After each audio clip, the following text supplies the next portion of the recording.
ধানমন্ডির অ্যাপার্টমেন্টগুলো আমি যখন দেখাই আমার খুব ভালো লাগে, কারণ এই অ্যাপার্টমেন্টগুলো বাংলাদেশের সবচেয়ে টপ মোস্ট ব্র্যান্ডেড ডেভেলপাররাই করে। আর যেহেতু এই অ্যাপার্টমেন্টগুলো একটু এক্সপেন্সিভ হয়, সো এই অ্যাপার্টমেন্টটার আর্কিটেকচারাল ড্রয়িং এবং অন্যান্য সমস্ত ফ্যাসিলিটিস থাকে একদম হাইয়েস্ট লেভেলের। চলেন ধানমন্ডি 10-এর এতে আরবান ডেভেলপের একটা ব্র্যান্ড নিউ অ্যাপার্টমেন্ট আজকে আপনাদেরকে দেখাবো। আর্কিটেক্ট বায়েজিদ মাহবুব খন্দকারের করা এই ফেয়ারফেজের ডাবল হাইটের বিল্ডিংটাতে আমি এখন ঢুকলাম। এই বিল্ডিংটার এখন কনস্ট্রাকশন চলছে, এটা অলমোস্ট ডান। এখন ফিনিশিংয়ের কাজগুলো চলছে, আগামী 6 মাসের মধ্যে এটা হ্যান্ড ওভার হবে। চলেন আমরা অ্যাপার্টমেন্টে যাই। আমি যদিও সিঁড়ি দিয়ে উঠে আসলাম, বাট আপনারা তো ইউজ করবেন লিফট। এখানে ডাবল লিফট আছে এবং লিফটের সামনে একটা স্পেশিয়াস করিডোর। আমার বাম পাশে পুরো ওপেন, ফলে এই করিডোরটা সবসময় লাইটেড থাকবে। আমি এখন অ্যাপার্টমেন্টের ভিতরে ঢুকছি।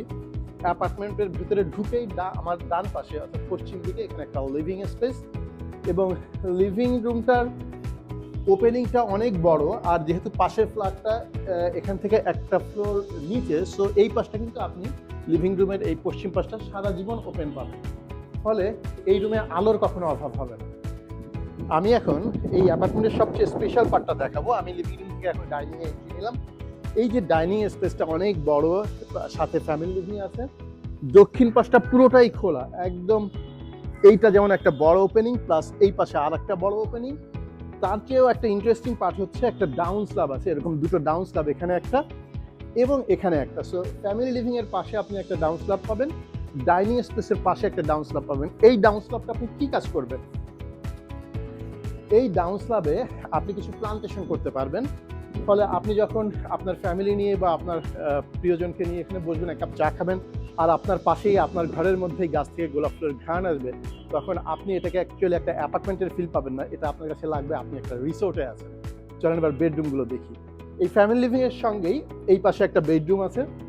এই বেডরুমটা দক্ষিণ পূর্ব কর্নারে, এদিকে পূর্ব পাশ থেকে সকালে সূর্যটা অলরেডি এই রুমের মধ্যে এসে পড়ছে। পাশে একটা অ্যাটাচ বাথ আছে বড়, এটা সম্ভবত 8 ফিট বাই 5 ফিট। আর এই পাশে দক্ষিণ পাশে আর একটা বড় ওপেনিং আছে। দক্ষিণ এবং পূর্বের দুটো ওপেনিং থাকার কারণে ক্রস ভেন্টিলেশন হবে চমৎকার। আর এটার সঙ্গে পূর্ব পাশে আছে একটা ব্যালকনি। আর ওই পাশটাতে যেহেতু রাস্তা, তারপরে যে অন্যান্য বিল্ডিংগুলো, সো এখান থেকে আপনি পূর্ব পাশে প্রায় 1 কিলোমিটার পর্যন্ত একদম ওপেন পাবেন। আমি এখানে দাঁড়িয়ে আছি, প্রচুর বাতাস কিন্তু এসে আমার গায়ে লাগছে। আমরা এবারে সেকেন্ড বেডরুমে যাই। আমি সেকেন্ড বেডরুমে এসেছি। এখানেও পূর্ব পাশে একটা ব্যালকনি আছে, পূর্ব পাশে বড় ওপেনিং এবং উত্তর পাশে একটা বড় ওপেনিং আছে। সো এখানেও ক্রস ভেন্টিলেশন থাকবে চমৎকার। আর আপনি ভিউ তো একই রকমভাবে 1 কিলোমিটার পর্যন্ত পূর্ব দিকে পেতে থাকবেন। এটার সঙ্গেও আছে একটা স্পেশিয়াস অ্যাটাচ বাথ। আর এবার আমরা যাব 3 নম্বর বেডরুমে। আমি এখন গেস্ট বেডে এসেছি। গেস্ট বেডের দক্ষিণ এবং পশ্চিম দুই পাশে বড় দুটো ওপেনিং আছে, ফলে এখানেও ক্রস ভেন্টিলেশন থাকবে। এবং যা বলছিলাম যে যেহেতু পাশের অ্যাপার্টমেন্টটা 1 ফ্লোর নিচে, সো আপনি এখানে সারা জীবনই আলো বাতাস কিন্তু এই ফ্ল্যাটগুলোতে পাবেন। এটার সঙ্গে একটা কমন বাথ আছে। আর অ্যাপার্টমেন্টের সবচেয়ে important kitchen, the heart of the flat. আমরা কিচেনে একটু ঢুকি।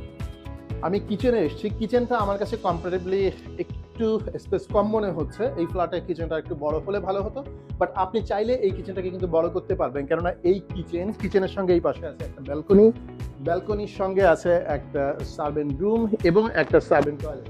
সো এই কিচেনের সঙ্গে একটা টোটাল সার্ভেন্ট জোন থাকার কারণে কিচেনটা স্পেসটা যতটা পাওয়া উচিত ছিল ততটা পায় নাই। আপনি চাইলে কিন্তু মাঝখানের ওয়াল ভেঙে এই কিচেনটাকে বড় করে নিতে পারবেন। আর যদি আপনার বাসায় সার্ভেন্ট থাকে পার্মানেন্ট, তাহলে আপনার সার্ভেন্ট জন্য একটা লাগবে। আর একটা মডার্ন অ্যাপার্টমেন্টে যেসব ফ্যাসিলিটিস থাকে, জিম, প্রেয়ার হল, কমিউনিটি, এসব তো থাকবেই আপনার এই অ্যাপার্টমেন্টে।